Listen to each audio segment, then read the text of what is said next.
Welcome to my webinar, everyone. I will talk about Spooky2 Scalar today. My name is Liviu Stanisor, Liviu Stanisor, or you can call me Liviu for short. That's my first name.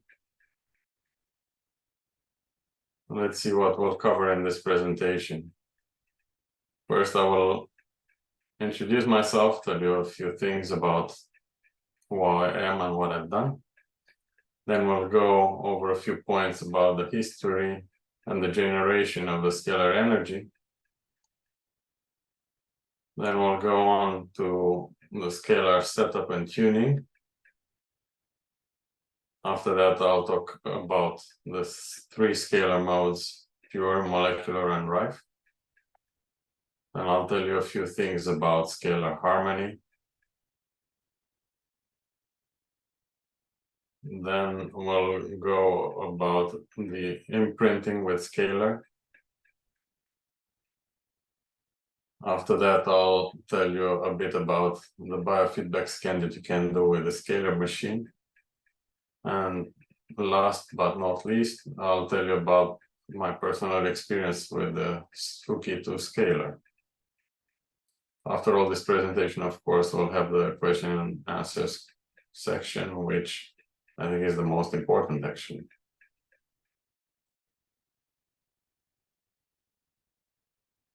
First, a few words about myself. I was born and raised in Romania, and there I went and I graduated from medical school. After that, I did some years of research in cognitive neuroscience in Amsterdam in the Netherlands, where I also successfully defended my PhD thesis. Following that, I specialized in nuclear medicine. That's a medical specialty. And I'm currently based in the UK. I'm registered as a medical doctor in the Netherlands, Romania, and the United Kingdom.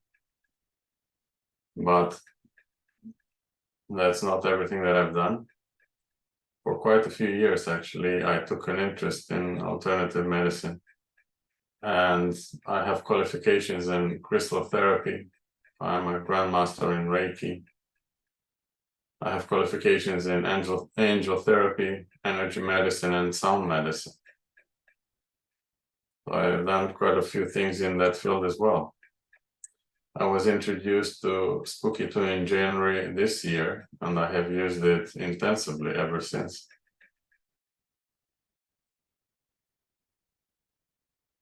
Now let's go over a few time points in the history of scalar energy. We'll start with James Clerk Maxwell.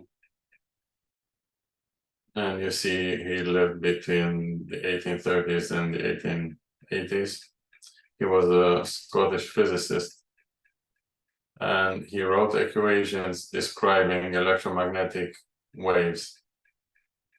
It's important to tell that he was a theoretical physicist, and he predicted both transversal waves and longitudinal waves. I will see a little bit later why that is important.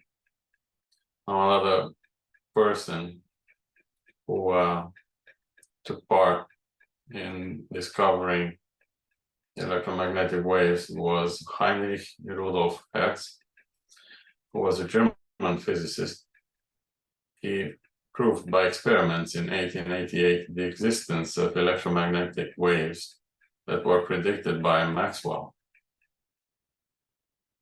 About around the same time lived Nikola Tesla, that many people have heard about already.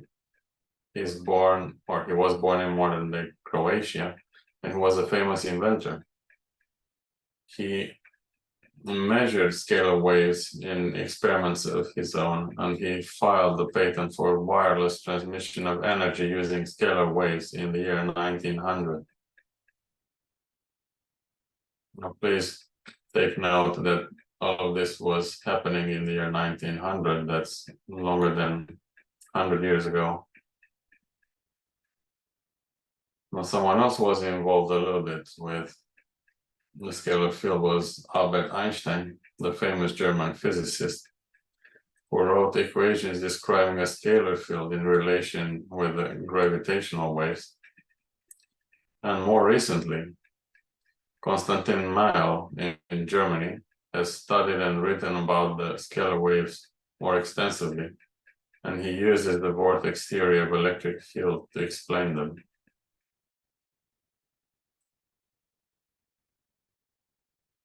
What are scalar waves? Well, as early as the year 1900, when Nikola Tesla filed his patent on the wireless transmission of electricity, he noticed the existence of a longitudinal wave propagating faster than the speed of light. Dr. Konstantin Mael further described these waves, and it appears that they carry out lossless transmission of energy.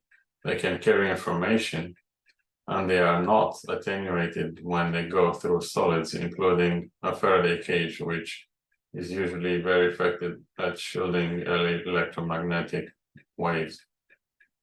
Now, these waves have been named scalar waves, and I'll explain the difference between the regular or transverse waves and longitudinal waves. Well, a wave is something that oscillates, and then what you have is a wave that oscillates in a plane which is perpendicular with the propagation plane. These are the transverse waves, and the good example is radio waves, which everyone has heard of. And you imagine when you jump rope, you have an elastic string. If you wiggle it up and down, you'll have movement in it. However, the wiggling, the sinusoid, will be up and down, so it will be perpendicular on the distance on the propagating front. Now, the longitudinal waves are oscillating in the same plane as the propagation front. And by the same example, if you have an elastic string, you pull on it, and then if you let go, it will go back and forth. Now, I'd like to imagine that you're actually keeping the same distance in between, because it appears that the scalar wave doesn't really move in space. And then you'll understand, you'll have an idea of how a longitudinal scalar wave is. How is scalar energy generated? I've looked up more information about this, and I found an experimental setup that was created by Konstantin Mael. And I'd like to take this into consideration as a theory. I've asked if this is the good thing to consider with the Spooky2 team. I didn't get a very straight answer on that. However, I've been given as further lecture a book written by Konstantin Mael, so I take that as an acknowledgement. So let's have a short look at how a device would look like. It's made up of a transmitter and a receiver. So what you have in this transmitter and receiver, they are resonance circuits. There are two coils around each other on both the transmitter and receiver. One of these coils is connected to LEDs, light emitting diodes, and the transmitter has the other coil connected to a high frequency generator. That's a current generator. Now they also have a connection in between them which is in the initial experiment called the earth or ground connection. But this actually connects the transmitter with the receiver. I'm telling you this because there's a very high similarity between this setup and the scalar machine that we have from Spooky2.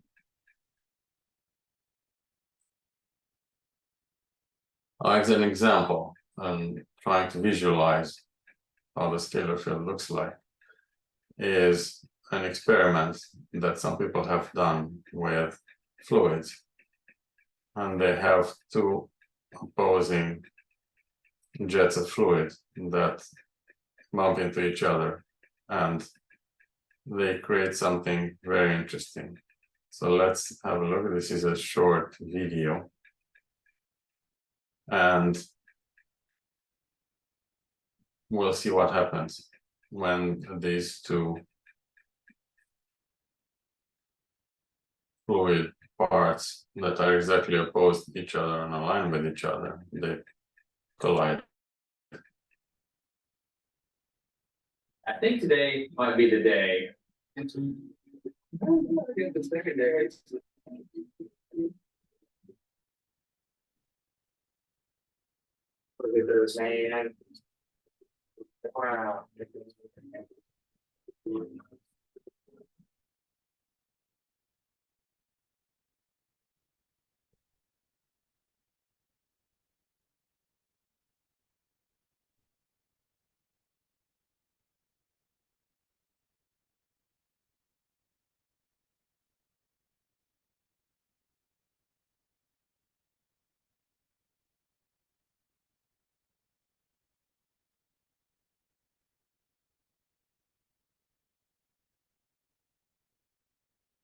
Started this process simply wanting to recreate something that captured my imagination, but obviously it morphed into something much larger than that.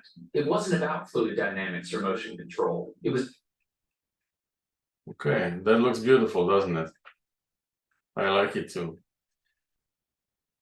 So what we've seen is that a sort of ring or ring-shaped object is created. So something much larger is created from these fluids. Now, this may be an accurate description of what happens with waves or not, but what we do know is that when the radio waves that are generated, or the electromagnetic waves that are generated from the transmitter and receiver collide, then what will happen is that they will cancel each other out, or at least the transversal component will cancel each other out, because they are exactly aligned with each other. However, they are 180 degrees out of phase. That means that when they overimpose each other, the lower point of one will be the higher point of the other. The other one is exactly opposed, so they will cancel this component out, and then only the longitudinal wave will remain. I think today might be the day. I think the second day.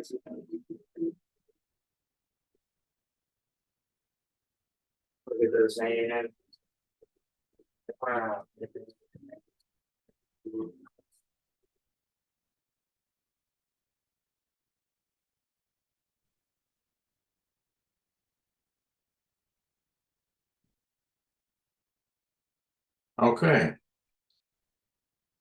So you can imagine that this is only created when two jets of water, like two thin jets, collide. Look what a large shape they make.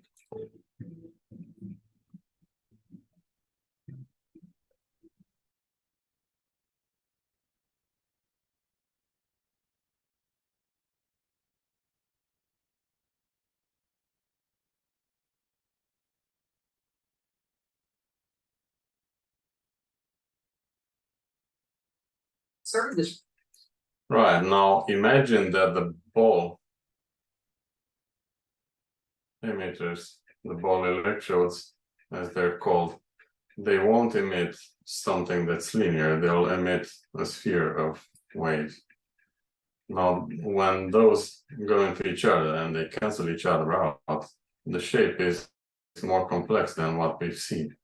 And that's why I think the scalar field is described as to have the geometry of I think today, a rugby ball. This one. On the section here in the middle, there'll be a circle, like the one we've just seen in the experiment with fluids. I hope that gives a better idea of the scalar field. Now let's go over a brief description of the scalar.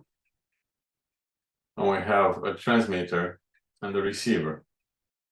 The transmitter that you can see on the left has a large knob where you can switch it on and off. Then you have a smaller knob that is used here for the display, and you'll see a frequency here that you will use when we are tuning the scalar for maximum strength. I'll explain that in a minute in more detail.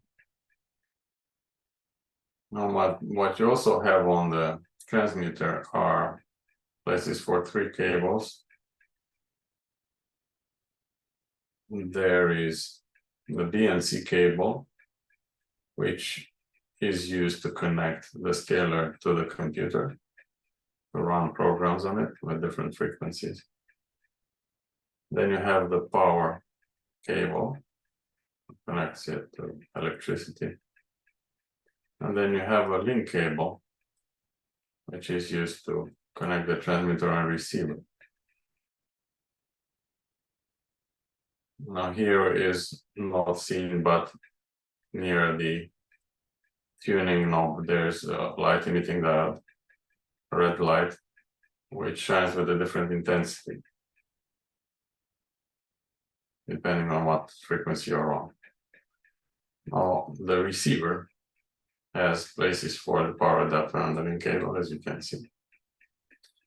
And also has a button which can be pressed, and when you press it, then a light emitting diode activates, and you can check that there is energy transmission between the transmitter and receiver, which is received as energy transformed in electricity on the receiver. And here, of course, is the link cable.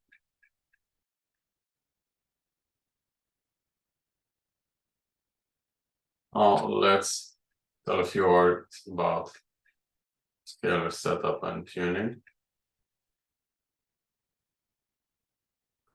How do you set up the scalar?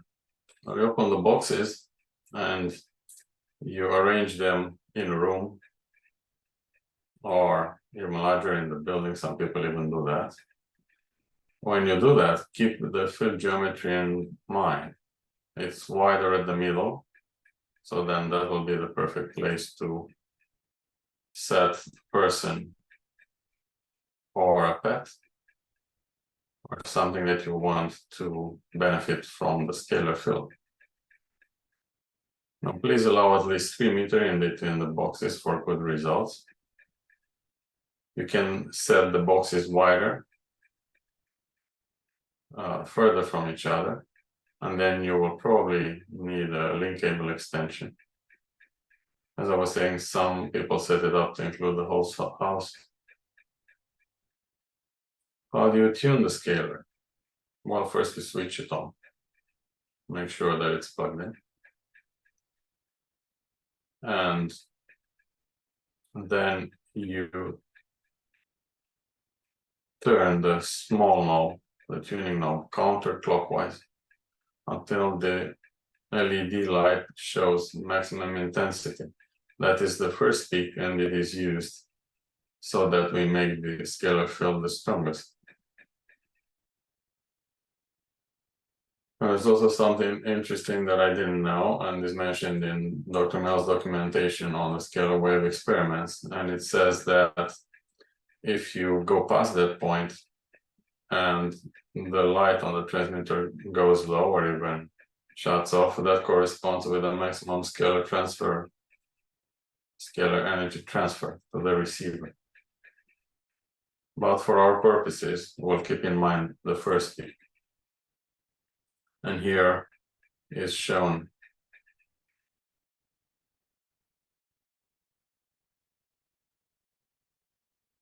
a graph with frequency on how to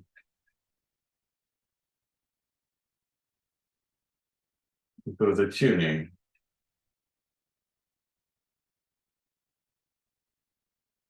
Now I'm making a small pause because I'm not seeing myself anymore on the screen.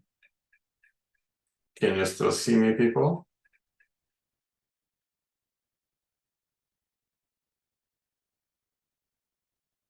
Oh, good. Thank you. You can still see me. We'll go on. So the scalar machine starts at 8 megahertz frequency. That's what you see on the display on the transmitter. As you switch or you turn the knob counterclockwise, the frequency will start decreasing, and hopefully the LED will switch on and you'll see the red light.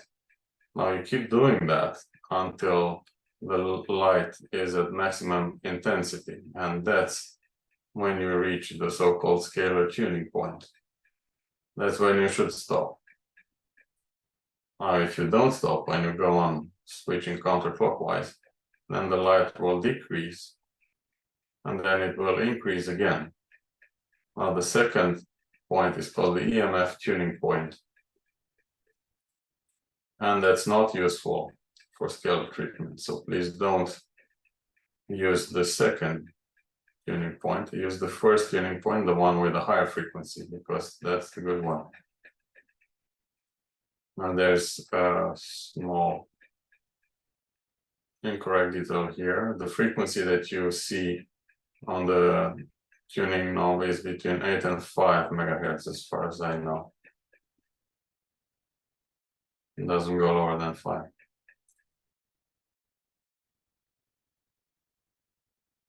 Let's talk a bit about the 3 scalar modes. First, we have the pure scalar, and it's very easy to do it. You just switch on the device, you tune it, as I just shown, and you sit or lie in the field. It feels soothing and healing. That's how it felt like to me, and it still does. The pure scalar field is reported to bring many health benefits because the DNA of the cells uses scalar waves for communication, and Konstantin Mel published something in that regard. The second mode that you can use is called the molecular scalar. And in order to do that, you place the substance that you want incorporated in the field on the receiver. Now, these first 2 modes are easy to do, and the advantage is that you don't need to connect the scalar to a computer.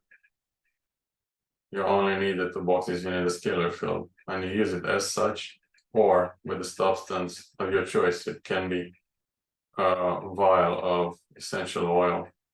It can be a crystal. I often use it with crystals. Or it can be the vial with medication.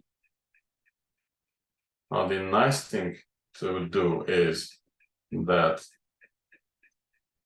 if you choose for a medication, the advantage that you have when working with a scalar field is that you will get the medication incorporated in the scalar field. So you will enjoy the benefits or the beneficial effects of the medication without the side effects, because that's in pure wave form. And it's something important that I forgot to tell in the beginning, and I should be telling you, is that although I'm a registered doctor, Today I'm not talking to you in the quality, my quality as a physician. I am definitely talking to you in my quality as an alternative medicine practitioner and a fellow human being who wants to help others. Now let's go over the right for frequency scalar mode, which is to say that after you switch on and tune the device, you connect the scalar to the computer and to the software, and you can run programs through a generator as you desire. Something interesting that I wanted to tell about this mode, because the scalar waves are longitudinal, the only way to apply frequencies to this is to use modulation, which is the equivalent of switching the device on and off. And that's because the scalar field doesn't move in space. It doesn't really oscillate. So that, let's say, for instance, that you're applying a frequency of 50 Hertz to the scalar. What does it happen? The scalar field itself doesn't oscillate, so it cannot produce that frequency by itself. So what happens is that the program is switching the machine on and off 50 times per second, and that's why you get the equivalent of applying a frequency. The body receives this as a scalar field with a frequency. Also, if you do this, it's good to know that you're not getting the full field, obviously, because sometimes the field is on and sometimes is off.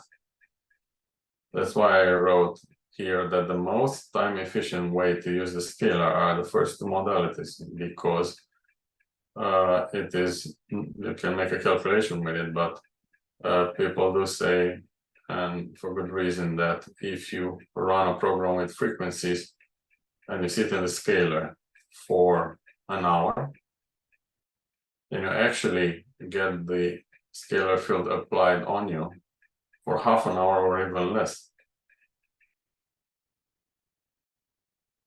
And then you're not feeling the scalar field all the time. Now there's a trade-off. So it's a choice for you to make, which one you would like to benefit from. There are lots of tutorials, and one is how to connect the hardware for these 3 scalar modes. I put the link from YouTube there. It's very easy to find. If you look for scalar modes on YouTube, you'll find a tutorial and use it. These are very good videos. Let's have a little talk about the scalar harmony. What is harmony? Harmony is a device that I also have. It's an add-on that snugly fits on the receiver, and which enables us to incorporate the frequencies of sound and music into the scalar field. Now, how do you use it? It doesn't have a power source. So after you fit it on the receiver, you can connect the harmony with a cable to a music source, such as your smartphone or an MP3 player. You should know that the sound is not very loud. In the beginning, when I connected it, I could hardly hear the sound. I had to turn the volume to the maximum. Now you can see the cable that comes out of it. It has several adaptations at the end that you can try. Unfortunately, it didn't work with my smartphone, so I got myself an MP3 player.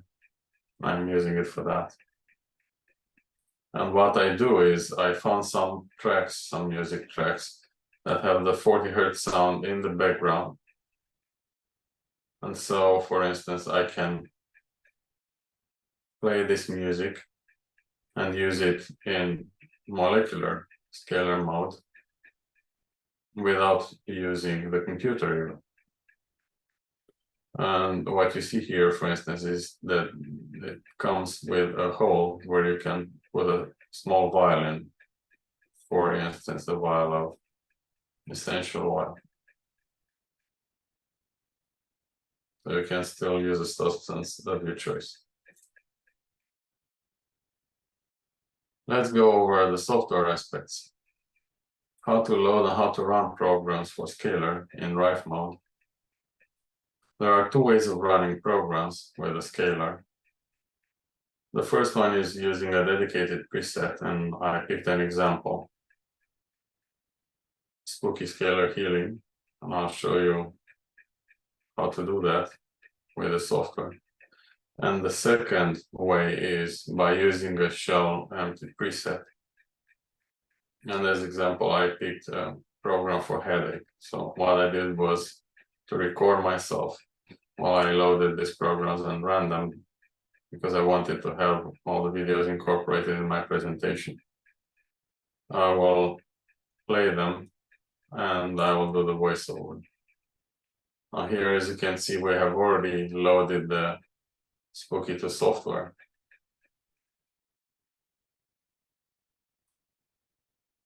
And then if you go to Heal, then you go to the Scalar folder.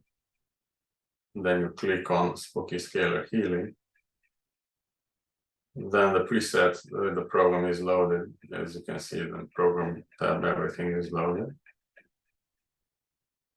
Now, if you look at the repeat chain that's set to 0, so the program will loop, then you go to Control, override the generator, and then you start it. And the program is running.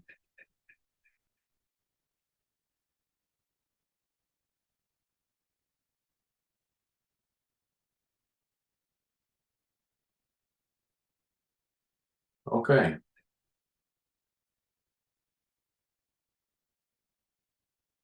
Let's see how we load and run programs using an empty preset. First, of course, you start up the Spooky2 software.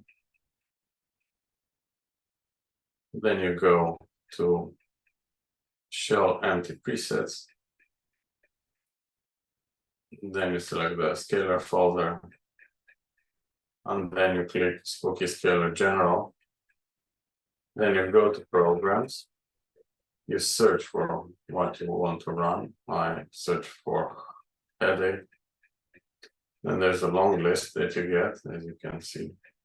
Then you scroll through the list and select whatever program you think is appropriate.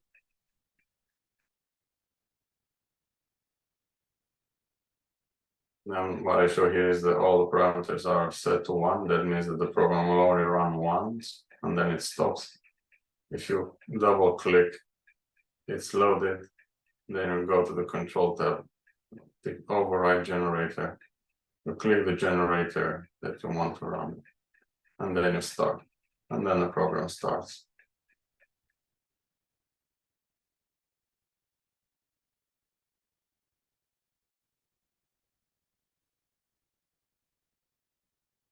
Okay. A few words about the direct mode versus the remote mode of Scalar. What does that mean? The direct mode is simply to have the person or persons inside of the Scalar. And remote mode works by placing the DNA, for instance, the nails of the person you wish to treat on the transmitter coil, or inside the field in between the two boxes. So you can put it either here on the coil. There's a circle there that I placed the sticker with the nails on, as you can see. Or you can even place this in between the two boxes in the middle. Now, I also tried the same remote mode with the picture of the person in the field. And I used Reiki symbols to connect the picture with the person. It works seemingly the same. And I was very happy to see that, because I know that Reiki works, but then I had another validation for this. It also shows that you can combine these two modalities of treatment.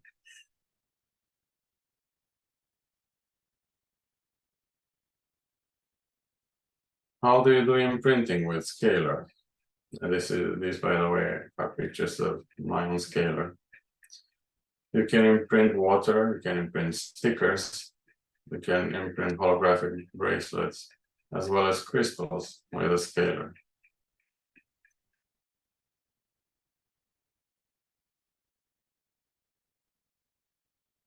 How do you do the imprinting? You place the object that you want to imprint between the boxes or on the transmitter coil, and then you let it there for up to an hour. That's usually sufficient for the pure scalar with nothing in, or for one frequency, for instance, the frequency of 528 hertz. Now, if you want to imprint with a larger set of frequencies, or if you want the effects to last longer, you'll have to leave it longer. I usually leave things overnight when I want that.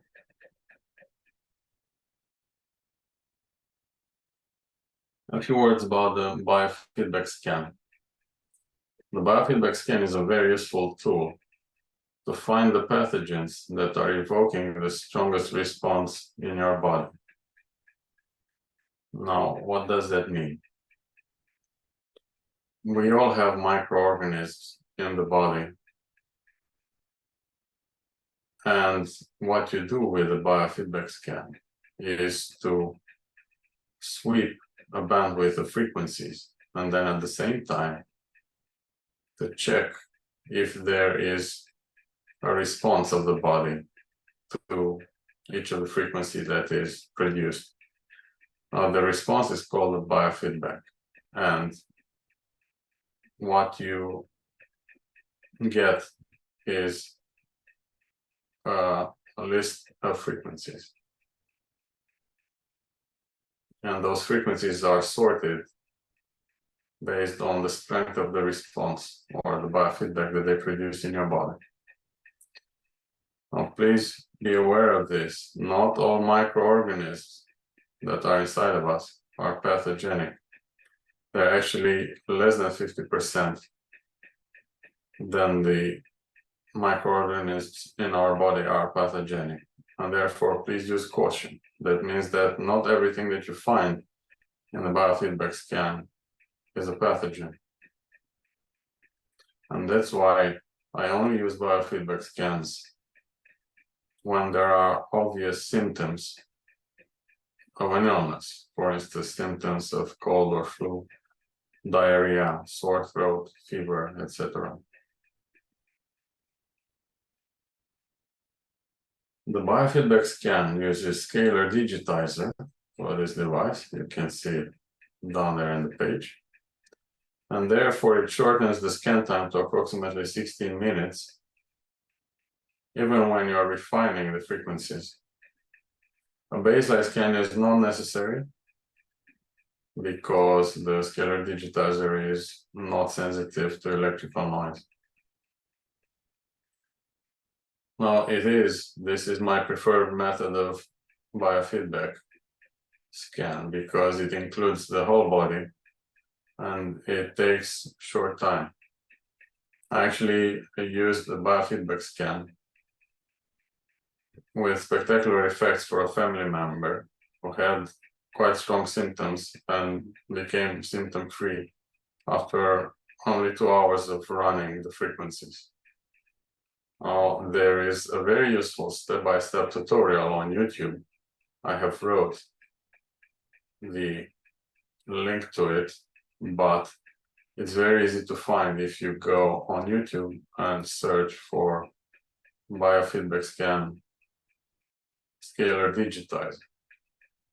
I actually still use this tutorial to make sure that I'm going through all of the steps, both hardware and software wise.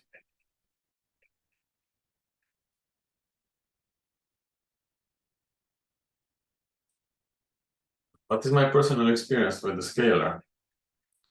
It's a very nice one. This was the first Spooky2 device that I bought in January this year, and it is still my favorite device. Although now I have, I think, all of the devices that the company sells. Now, because I am a Reiki master, I can feel both human energy and crystal energy. My pleasant surprise, I could feel the scalar energy as well. For me, it feels differently than my own energy or the energy of crystals. It feels soothing and calming, and it also feels a pleasant pulling sensation around my body and my head. And that is why I believe it's there, and it does work. I have used the scalar in all 3 modes, and I ran many programs on it. As a matter of fact, I have a program running for myself on the scalar in remote mode with my nose right now. Now, when I do remote sessions, I use Reiki symbols to link the person with their DNA sample or their picture. And that's also important to say. I feel that Reiki, crystals, and scalar energy are complementary modalities that can all be used for the betterment of mankind. Well, that was my presentation. Thank you so much for watching it. I'm really happy that I got this opportunity. I have my email here if you would like to contact me about anything related to Spooky2 Scalar or not. Now let's get to the most interesting part, questions and answers. Will scalar be effective against 5G? Well, it depends how you think about it.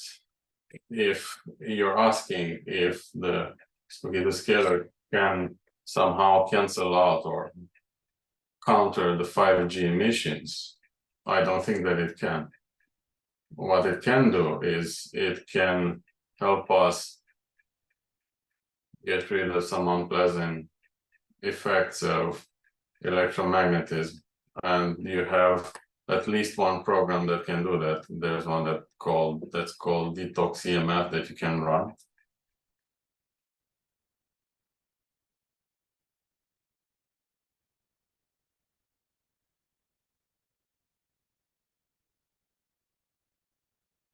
Is there any problem with having multiple inputs to scalar at the same time? Frequencies from Genex Pro substances on receiver and frequencies from Harmony.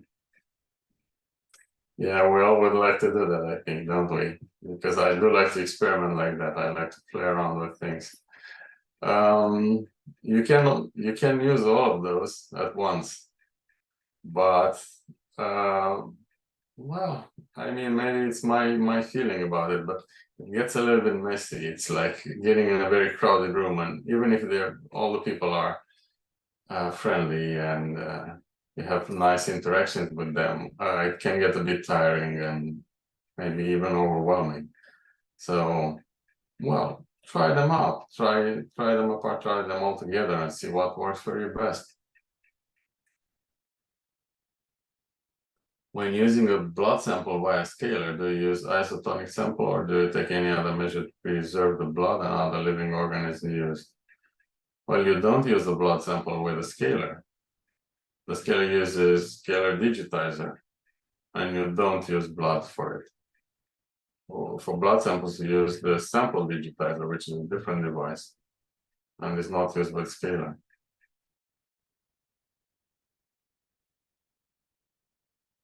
How many days are needed to start unclogging the red blood cells? Well, I think that depends on a lot of factors. It depends how clogged the blood is in the first place. It depends how long you use the scalar for, how many hours a day, how many days. It depends in what mode you use and what programs you run on it. So I think there's no straightforward answer to that. I think it does help with that, but results vary.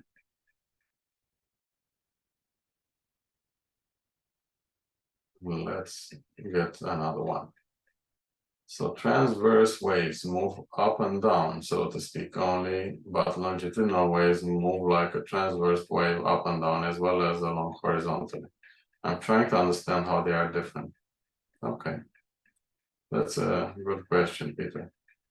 The transverse waves, they don't really move up and down. It depends what you understand by move. So what you have is what is called the field pointers, the oscillations that go up and down, if you want to call it that. And then you have the front, the wave front that propagates from the emitter or the transmitter to a receiver, just as an example, because they actually are transmitted in all directions.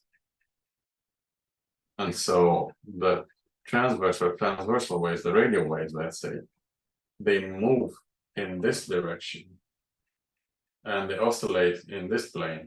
They go up and down like that, right? So you have the propagation plane and you have the oscillation plane. These are the transverse waves. Now the longitudinal waves. Longitudinal waves, I don't think they really move, not like that. But you have the transmitter and receiver, and in between them you have the wave. Yeah. And this is the plane. Now the oscillations are in the same plane as the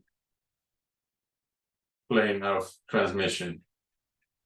So it will oscillate in the same plane. I was expecting a little bit this kind of question. So let me try and go back to the slide with the example of waves.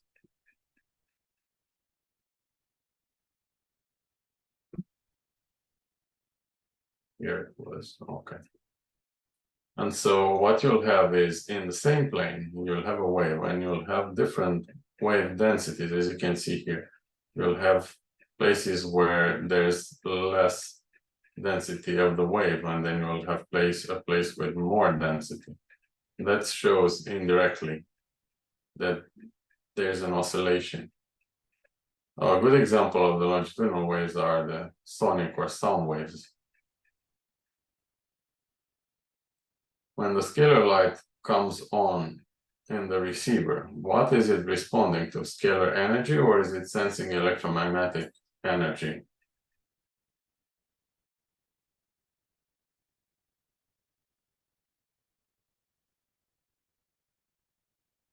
When the scalar light comes on, well, first you have to press the button, otherwise it will not come on.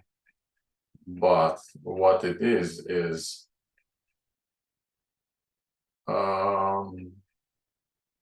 it scalar energy, or is it sensing electromagnetic energy? Well,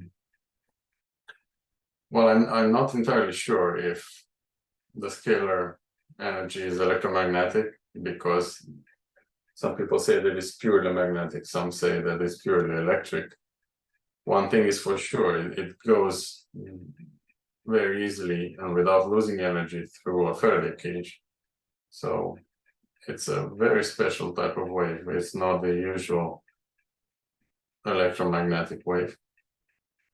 But what it means is when the scalar light comes on, it means that there's energy transmission, because there's a current that powers up the LED. I hope that answers your question, David. When my scalar box is connected to my generator, I have to use an attachment for the link cable. When I do that, the light of my receiver does not come on, should it?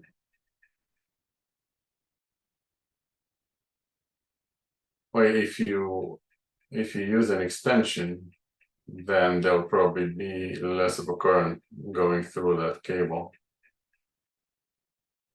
And if it should, well, I believe it should at least show some light. The first thing you can do is to check the extension cable to see if it works. when I use scalar with 10-meter cable, sometimes the control LED on the receiver will not light up. That's the same question. Does the scalar field work anyway? Yeah, that's a good one. How do we know if there's a scalar field if the LED does not light up?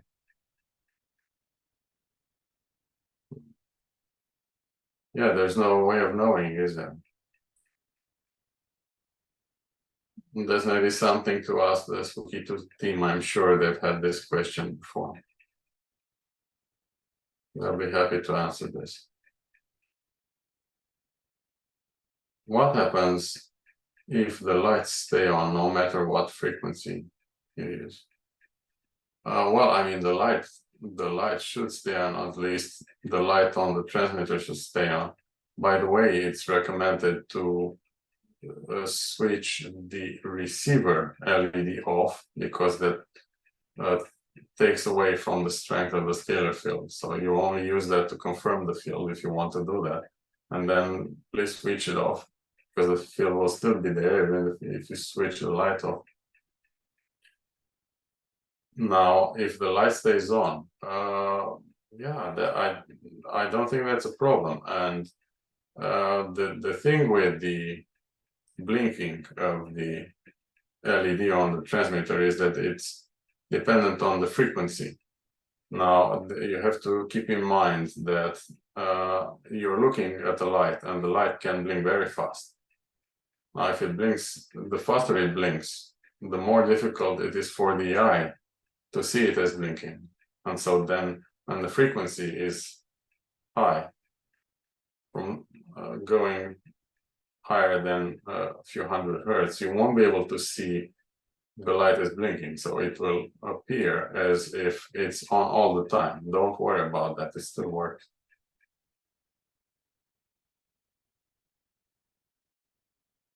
Can you speak about the Gen X Pro digitizer as scalar and compare its work with the large boxes, please?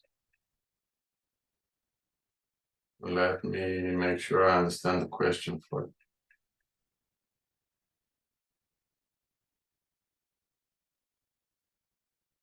I think this question is about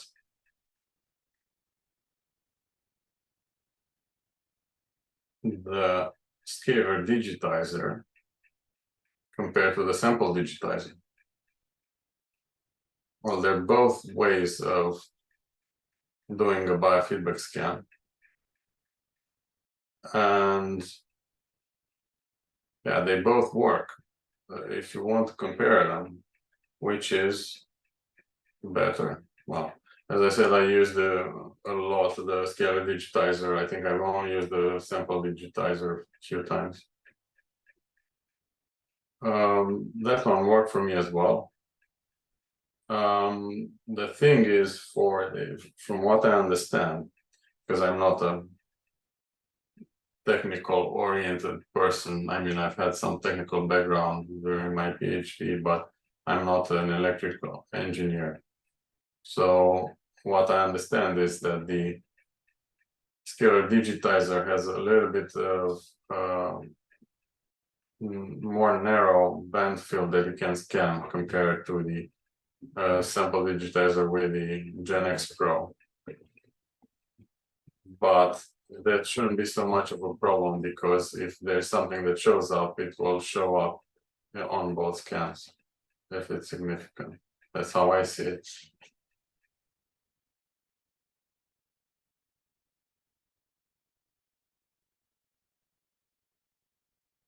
How does the harmony mode fit into the 3 modes described? That's a nice question. Well, I mean, because you place it on the receiver, it can be alike with the molecular mode, although it's not a substance that you take the molecular weight and put it in the scalar field. It can be, because it has a slot for substances as well, but it's a way of incorporating frequencies in the scalar field. And so then the answer is that it is akin to the molecular mode. Any special considerations with long connected cable runs or connections? I've addressed this question before.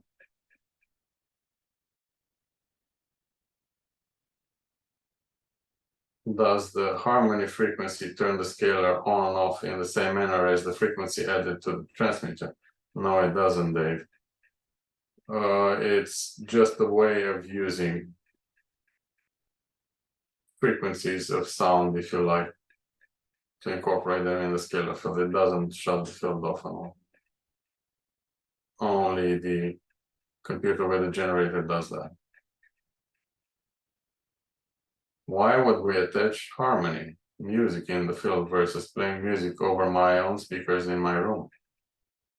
Well, because you get them in the scalar field, and it's a different way of applying it to the body. It's the difference between listening to music, getting the sound waves, and then integrating them in your body via hearing and getting them as frequencies through the scalar field. It's a different way. X-Pro is 1 meter from scalar transmitter when doing scans running. Would the running computer screen next to the transmitter interfere in the same way? It's recommended to keep all the electrical equipment out of the scalar field. So that's why I was saying, please keep in mind, imagine where the scalar field is when you set up your boxes, and then try to keep all the electrical equipment outside of that region. Now, if you really want to take your smartphone or a laptop in the scalar field, you can do that. And then you should first put them in the field, do the tuning with them inside the field, and then starting your session. But again, please try to keep them away because it takes some power out of the scalar field. It won't be as strong. If I select a frequency of 8 Hz with the signal generator, this will switch the RF generator on and off at this rate, i.e. the signal generator basically creates an on-off modulation of the RF carrier. Is this correct? I think so. Yes, but so what it does is it switches the field on and off.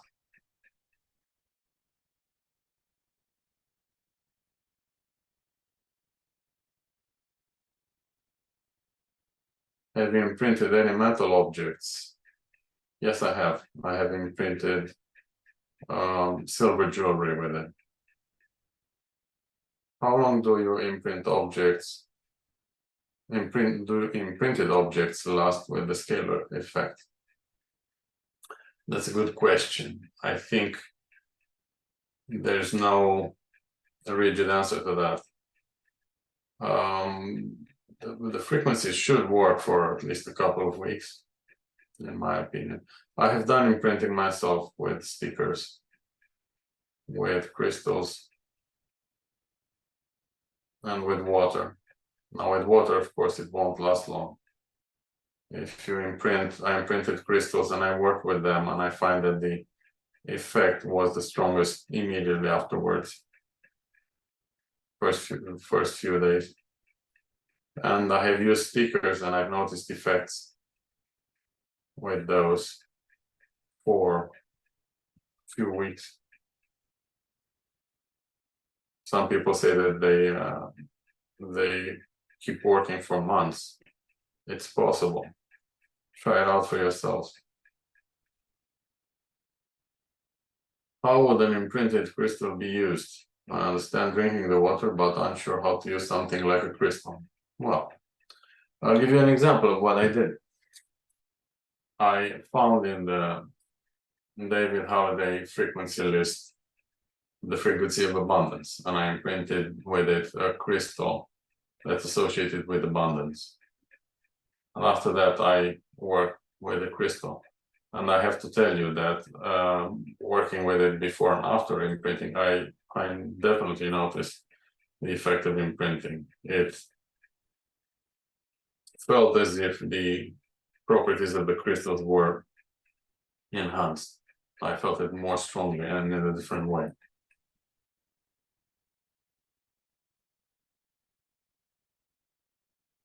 Can I use this to imprint oils? Can I also use the Gen X to imprint oil? Yes, you can. You can definitely imprint the imprinting of essential oils.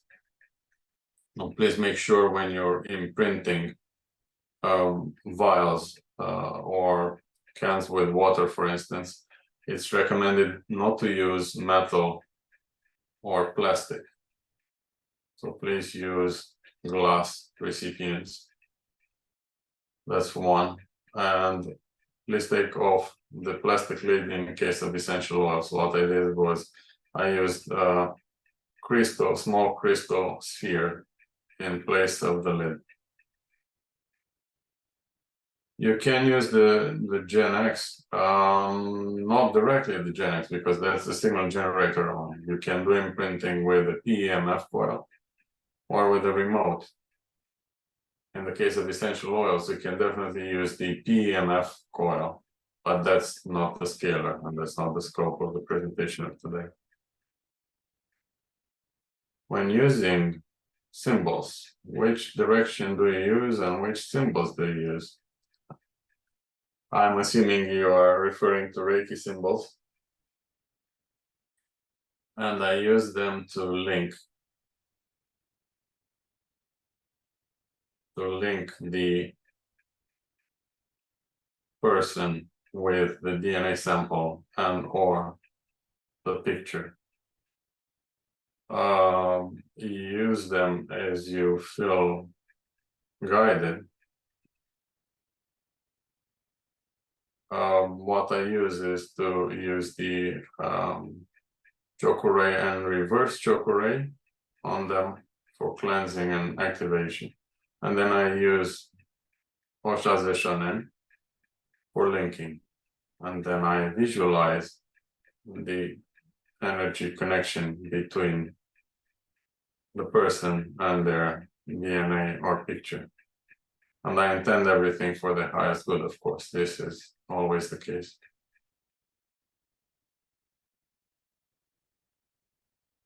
As a physician, would you use biofeedback scans for details and find out an illness, or do you still prefer to use the ordinary part of an MD, blood test, etc.? Well, as a physician, I wouldn't use the Spooky2 Scalar at all. I told you that mainstream medicine does not recognize the Spooky2 Scalar as a means of diagnosis or treatment of any kind. Now, that being said, if I would use my knowledge of medicine with biofeedback scans for details, no, not really. I don't think so. That's not how biofeedback scan works. As I said, you get the frequencies of things that, when they're killed, they evoke a response in your body. And we're talking about microorganisms in general.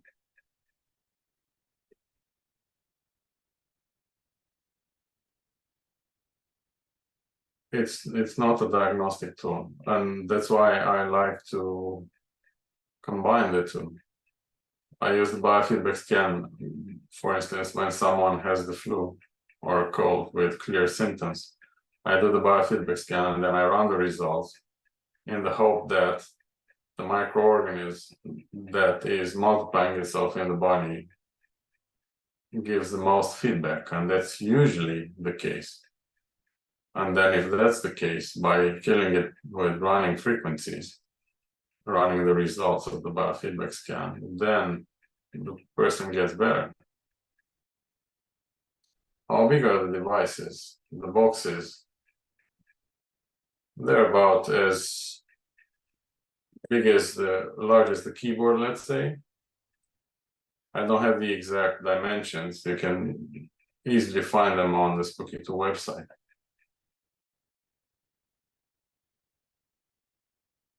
Thank you as well. Is there a way to measure the scalar field? Not directly. We don't have instruments to measure the scalar field directly. But if you look up some videos and some webinars, you can find some opinions about how to measure it indirectly. I will not go into that because it's not the point of the presentation of today. What are Reiki symbols?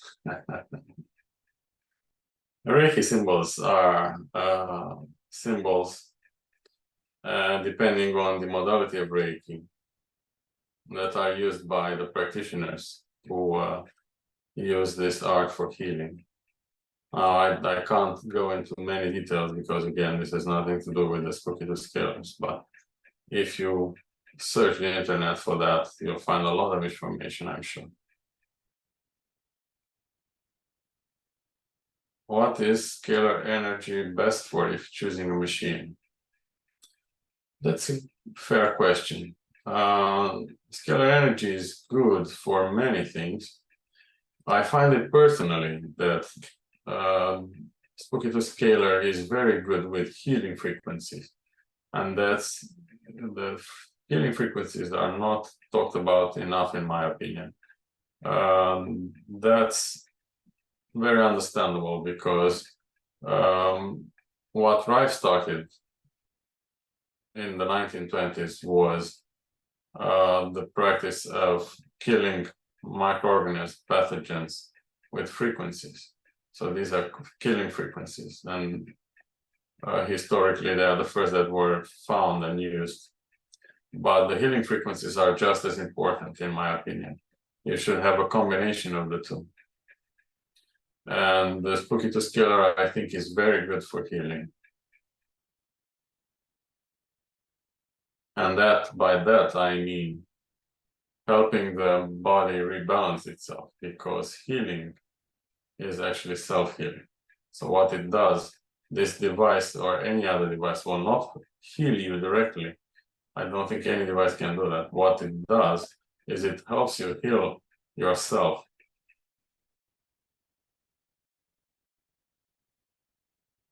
When I tune my scalar boxes, the receiver light turns on at a low frequency, usually 4.35. Is that EMF at that point? The receiver light turns on. Okay. That's an interesting point, because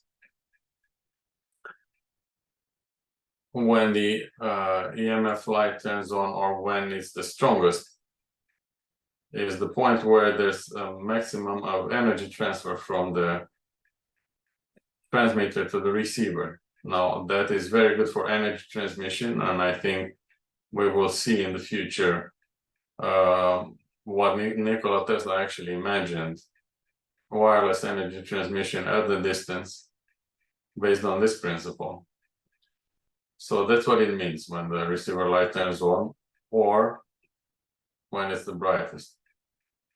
I don't think it's the EMF point. I don't think it's the scalar tuning point. I think it's in between, because what I've noticed myself, I experimented with this, and first you reach the first tuning point, or maximum intensity light on the transmitter.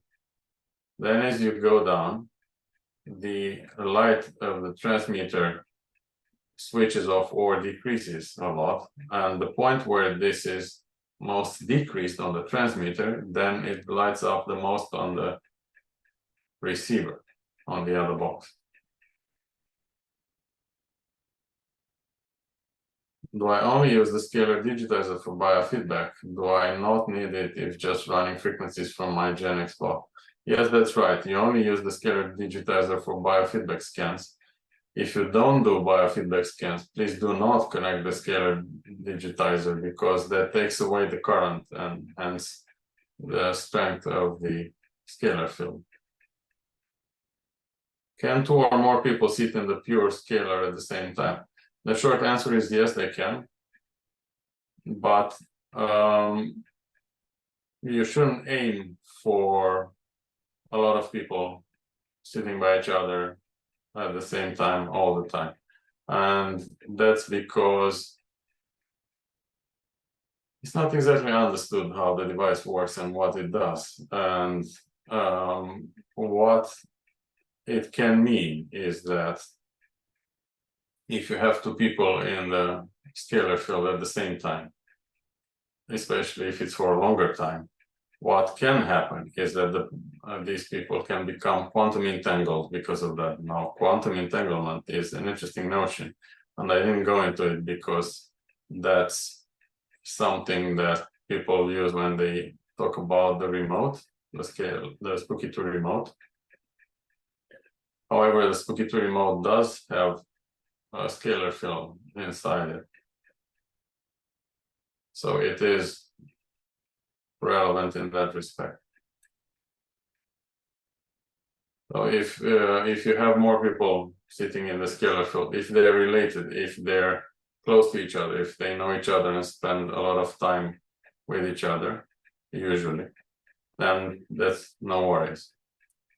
If the people don't know each other, please use caution.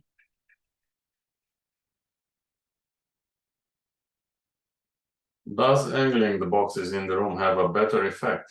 If there isn't enough room to accomplish this, can setting them up on each side of the bed work as well?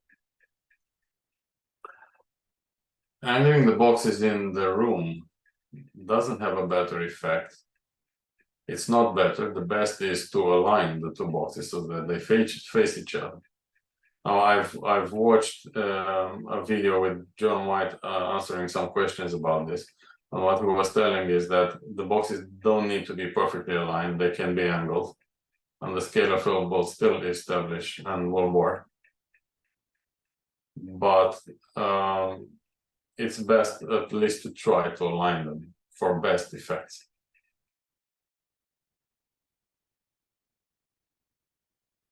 With whom can you share the device? Can you run this program with different user profiles, or will someone series illness transfer from person to person just by using the same device? That's a question that's been asked before on many forums and chats.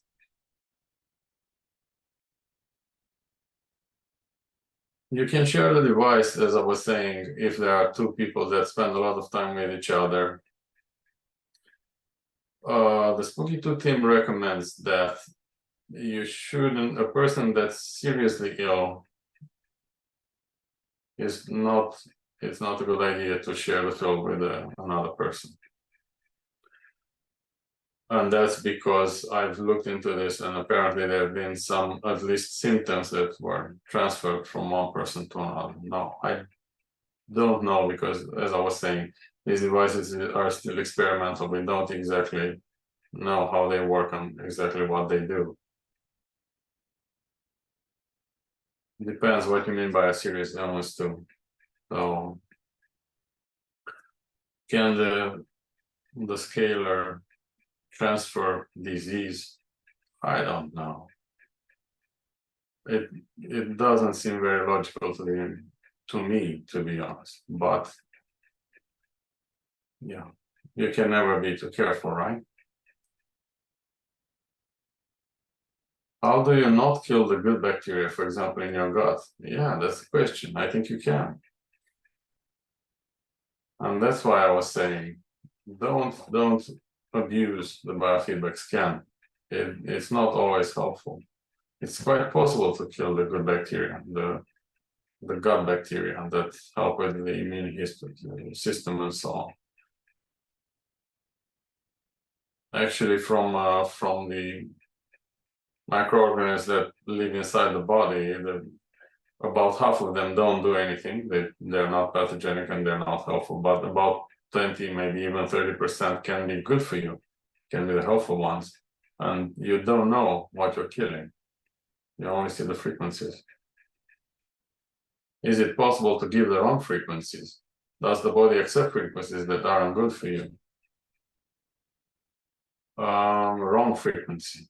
Well, depends what you mean by that, because a program that's intended for a specific issue has many different frequencies in it.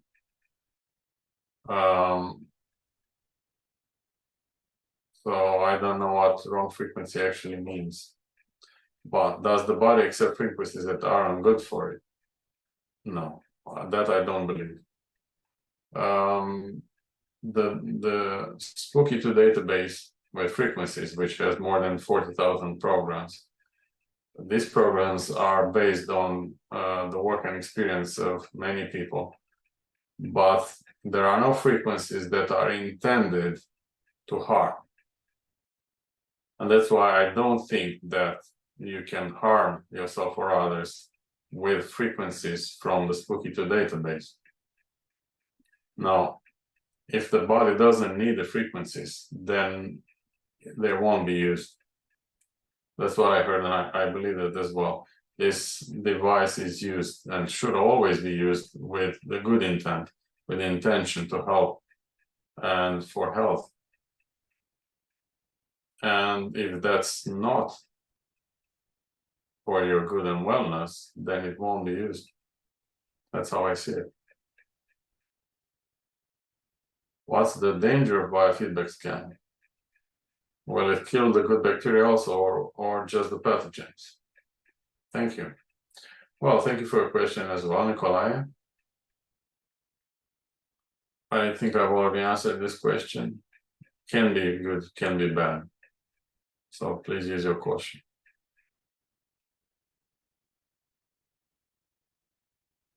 There's a repeated question there. Have you imprinted homeopathic remedies with frequency imprinting? Do you use homeopathy? No, I don't. I don't know much about homeopathy, unfortunately. And so I've never done imprinted, but imprinted can be done on, I'm sure it can be done on homeopathic remedies as well. You can do it on pharmacological substances, on tablets and such. Why not? Yes, it can be. The scalar biofeedback scan is taking 50 minutes. Do you know why this is? I have done it on myself and kids each over 45 minutes. That's a long scan. I don't think I've ever had a scan that lasts this long. I've heard that the biofeedback scan with pulse takes about an hour. I don't have the pulse, so I'm not using that. But pretty much all of my biofeedback scans were under 20 minutes. So yeah, that's a long time. I don't think it should take that long. Please check that you're doing everything by the book. Use the tutorial, I always do. And if you still think there's something wrong, you can write to the Spooky2 team. They'll definitely help. Customer support.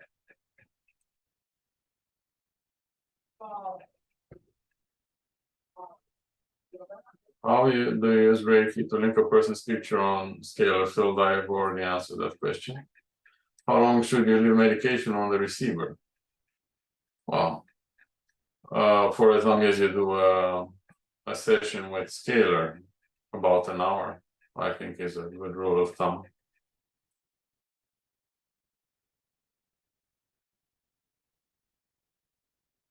No, I'm thinking because the same can be done with the MW database, the molecular weight. You have a lot of substances that you can apply with programs on the scalar, and I also do that.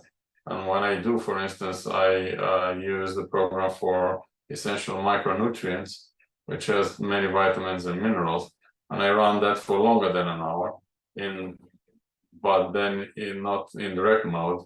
I run it in remote mode. I put the DNA on the transmitter, and then I run the frequencies for 3 to 4 hours, depending on the day. I definitely noticed the effects. They are at least as good as with a remote, if not stronger. If someone is treated with scalar energy, does it mean the person's vibration is changed permanently until whatever that cancels his or her scalar energy out? And if a crystal or an object is imprinted with scalar waves, how long will it last?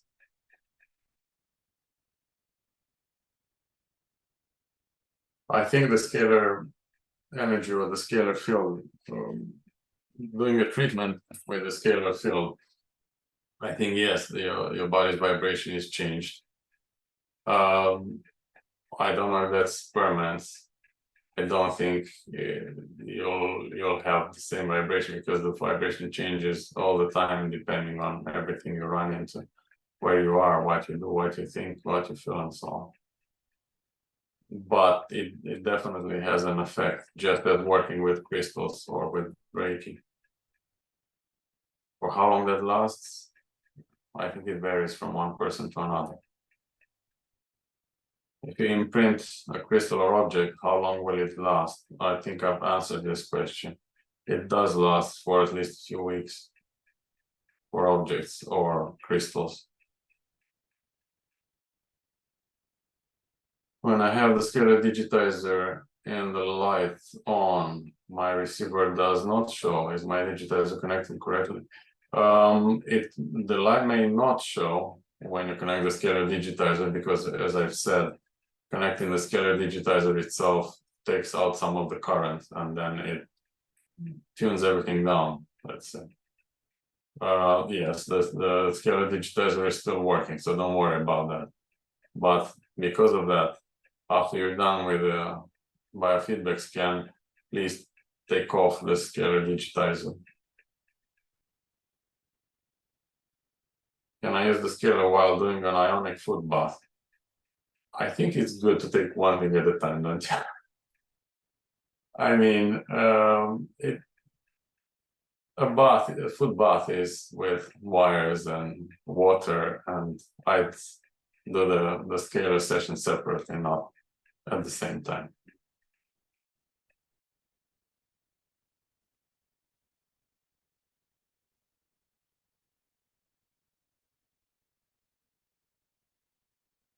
Oh, I'm sorry, there's a question in French. That's a language that I don't speak, unfortunately. So apologies for that.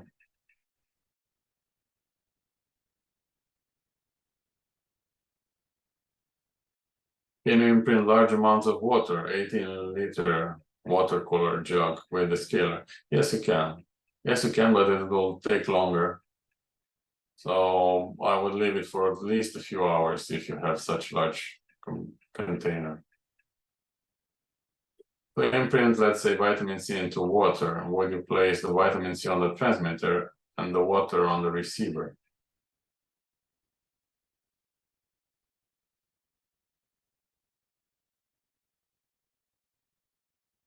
Now I see actually the other way around. If you want to incorporate a vitamin C tablet, for instance, I think that's your question, into water, then what you need to do is to use the molecular mode. And so you set the vitamin C pill on the receiver, and then you set the water on the transmitter.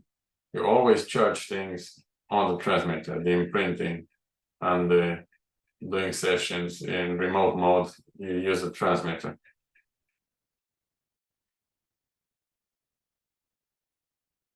Will wearing a cooling pendant affect the scalar field?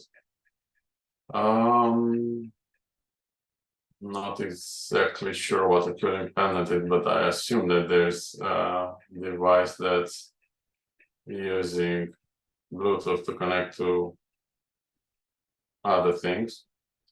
You can use all, I mean, you can use a smartwatch, smartphone, laptop in the scalar field, but it won't be as good as without it. So please try and take some time off when you do scalar sessions. Take that time for yourself, try and relax, and very importantly, work with the machine. So the most important thing is try and meet the effect of the device, meet the effect in the middle. The device is working, but you need to work with it as well. So when you're doing the scalar session, please try and relax, close your eyes, and imagine yourself enjoying the benefits of the scalar field. Imagine that your body returns to health and is full of vibrant health while you're doing that. I assure it will have a much stronger effect than if you don't do it. Are there any restrictions to use with persons with pacemaker and or defibrillator implants? Not as far as I know. All of the devices that Spooky2 cells are safe for such thing, and especially the scalar. How can I determine what pathogens are connected to the frequencies I get from the BFP scan? That's easy. When the biofeedback scan is finished, a window opens, and you have the option of doing what is called a reverse lookup. And if you click that, then it will match the frequencies with the database of frequencies, and you'll get a list of results, as in what are the frequencies that they found matched with. So that's to have an idea about what pathogen could be involved. Do I have to calibrate the devices? You have to tune it, and that's it. You don't need to do anything else. By the way, if you have your scalar working a lot, it's good to, if you have it on for a long time, it's good to retune it after 10 or 12 hours. That's because it's possible that because in a change in the atmospheric conditions or humidity and so on, that it's not as efficient as it was in the beginning.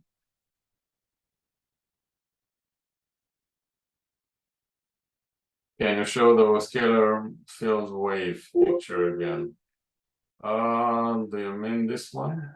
I wonder. Or maybe it's this one with the field geometry. This can be found on the internet very easily.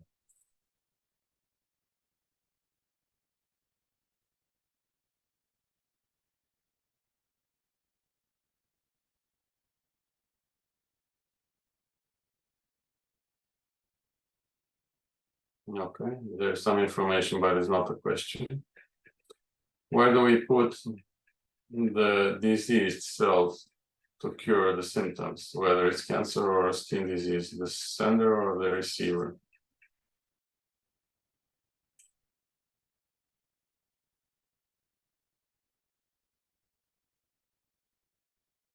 All right.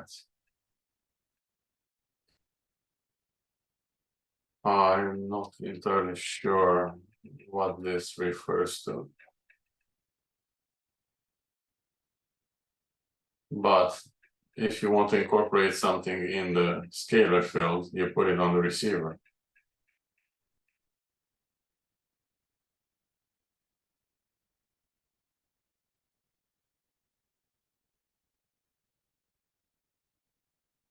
Right.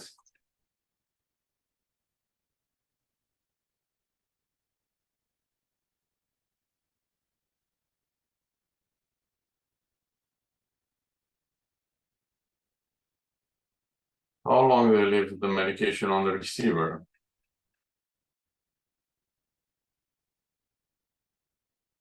For as long as you want to do the session. At least an hour, I'd say. You can leave it for 2 or 3 hours, but not a very long time. Try and see what works for you. What about the power of intention in symbols? Yeah, power of intention. The intention is very powerful, and as I've said, you should always use intention for a session with Spooky2 as much as anything else. Can the digital scanner distinguish between pathogens and immune response to pathogens? I can't think of a correct way to say body's own immunity to pathogen after having the condition.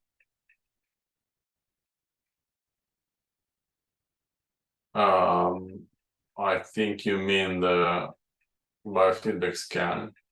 Well, it does distinguish because, as I said, the biofeedback scan finds frequencies of things that evoke a response when they are exposed to waves.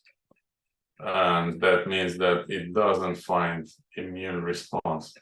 It only finds cells, living things, and the with the frequencies doesn't include the body's own cells, as far as I know. So the answer is that what you get from biofeedback scan should be only pathogens and not immune response to pathogens. If someone feels awake at night when lying within the scalar field, should it be turned off, or anything can be done to allow the person to rest within the field? That's a good question. I'm smiling because in the beginning, when I got the scalar, I wanted to sleep in the scalar field. And after the initial pleasant surprise, when I could feel the scalar field around me, I was very anxiously awaiting to sleep in the scalar field. But to my surprise again, I couldn't fall asleep. So unfortunately, I can't sleep in the scalar field at all. I can't bring myself to the point where I fall asleep. And so, if apparently you have the same problem because you are awake at night because of the scalar field, yeah, just switch it off. Use it during the day. That's what I do.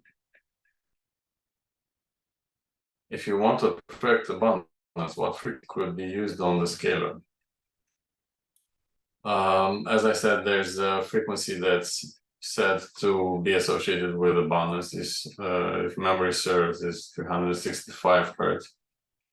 And you can apply that to the scalar field. See how you feel. I used it to imprint a crystal. It's obviously not the same thing, but you can try and imprint a crystal, or you can try to apply it to your body directly and see how you feel. Does any cell have a signature waveform, and when ill, have a modified waveform? Yes. Yes, the different cells have different waves, not a waveform, but a frequency. And when they're ill, it changes again, yes. I found very nice information about this in a book written by Hulda Clark. Can you imprint antibiotics on a sticker or object? Yes, you can. This is recommended to apply the therapy inside a Faraday cage in order to avoid the 5G toxic microwaves that can control the nanobots we have. Well, I don't know about any of that, but if you want to do the therapy inside the Faraday cage, yes, you can. You can actually, the transmitter, if what I've gotten is correct, the transmitter is itself in a Faraday cage. But if you feel better sitting or lying in a Faraday cage together with a scalar, yes, sure, do that. What is the effect on the biosensors? Can the waves destroy them? I don't think that they would destroy them, but I don't have any information on that. Where do we put the disease cell to cure the symptom? Oh, I've addressed this one as well.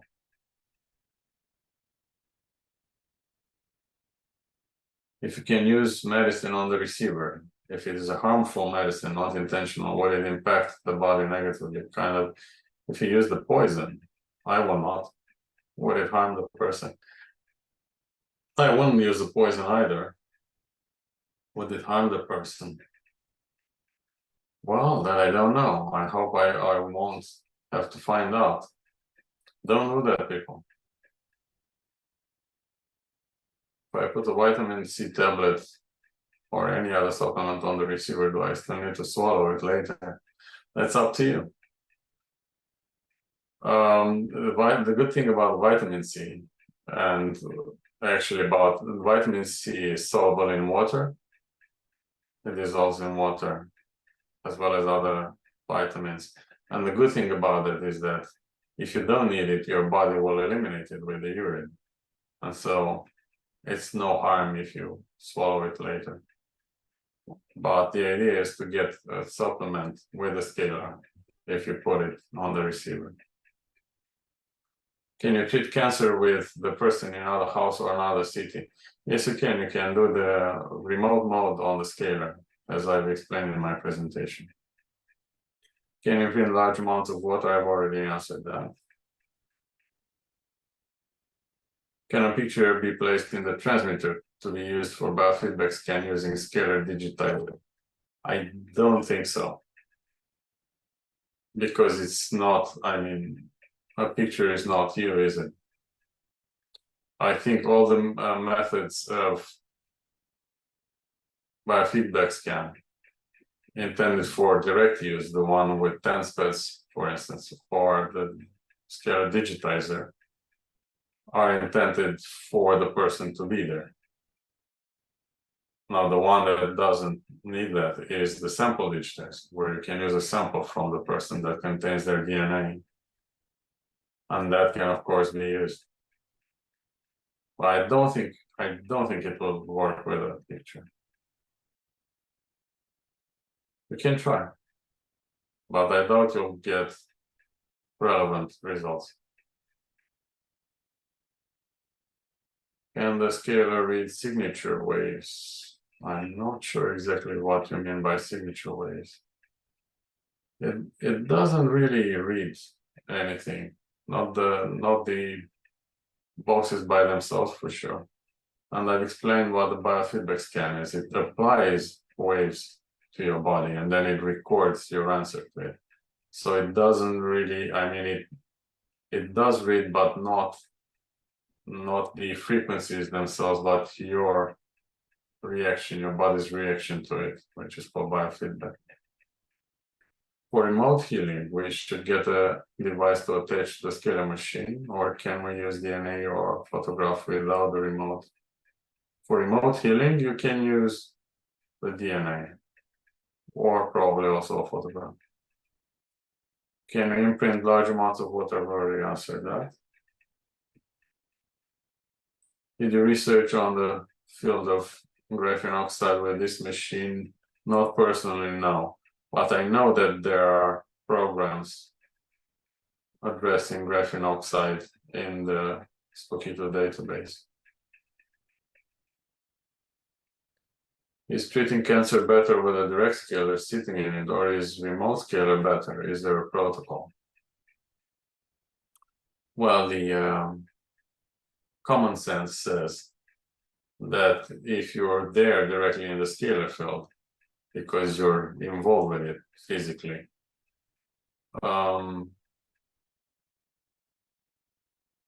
you would think that it has a stronger effect than when you do it remotely.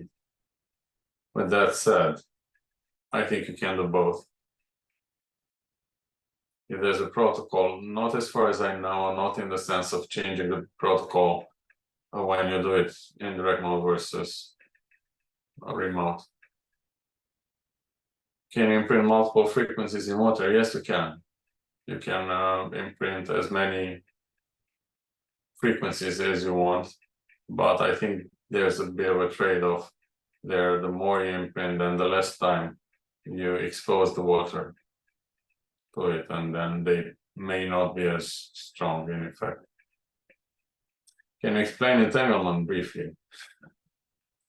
Well, I'm not a physicist, but I've read a little bit about the quantum entanglement theory and its applications to the scalar field. Quantum entanglement means that if you have a system of, and this has been researched at the level of particles and subatomic particles and smaller particles. So it's a very,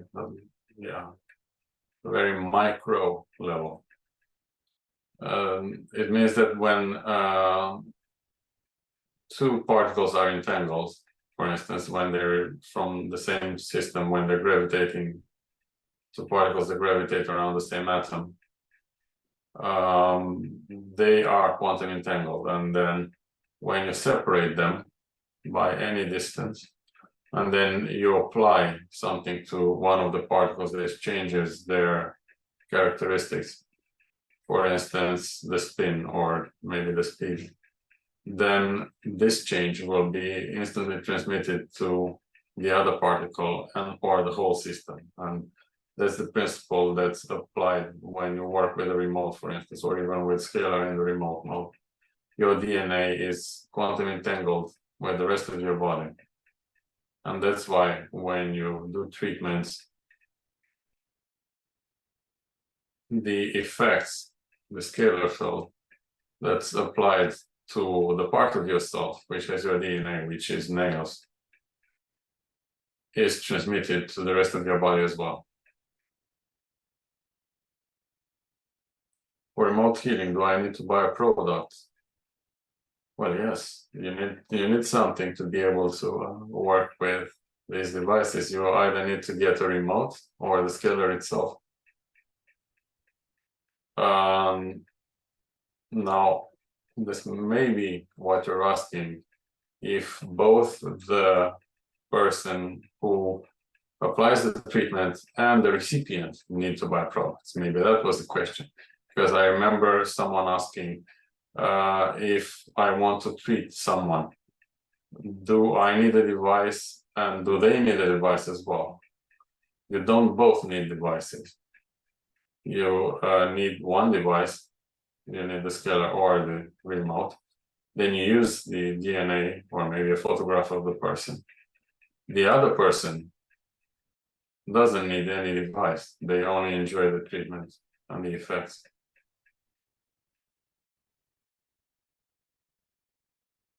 Do I place both the photograph and the homeopathic on the transmitter to help a family member outside the space? Well, if you want to apply the homeopathic remedy as any medication, or even crystals, I use crystals in my sessions with the scalar. Whatever you want to apply to the field, to incorporate in your treatment, you set on the receiver, right?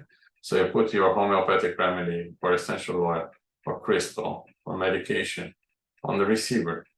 And then to do remote treatment, you put the DNA of the person or a photograph on the transmitter or inside the field. Think about treating a person. The person has to be in the field, right? In between the boxes. What I've done is I've placed the picture of the person there, inside the field, in between the boxes, halfway in the distance. And it worked.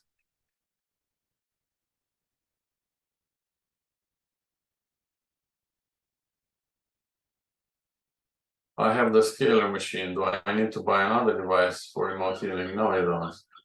As I've answered before. Only the person doing the treatment needs a device. The recipient of the treatment doesn't need any device.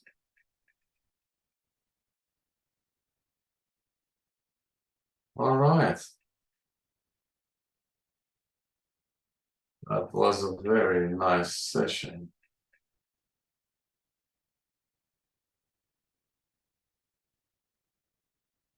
I think I've answered all of the questions in the Q&A, and I've gone through most of the chat.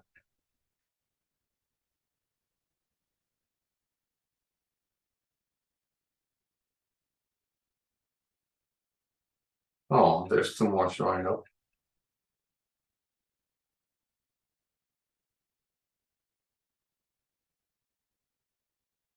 Yes, right.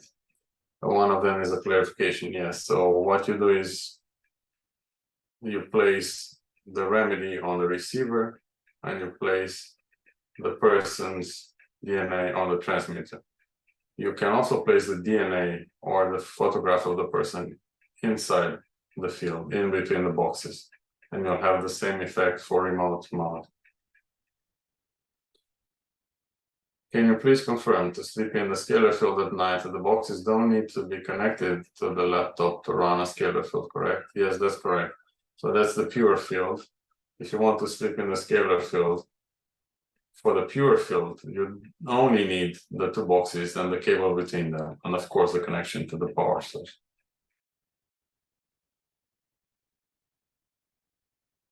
There's a little device for remote healing. Have you used it? if you mean the remote, yes, I have used it and I'm using it now.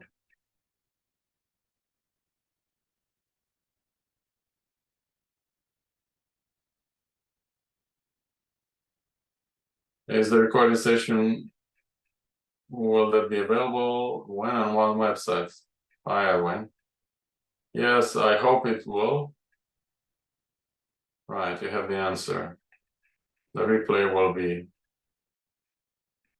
uploaded.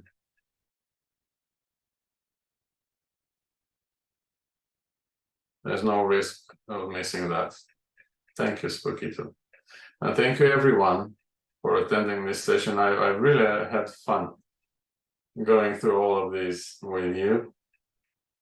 I'm hoping everyone now has a little bit more understanding of what the scalar is and what it does. And thank you very much for attending and for your questions. I really enjoyed this interaction.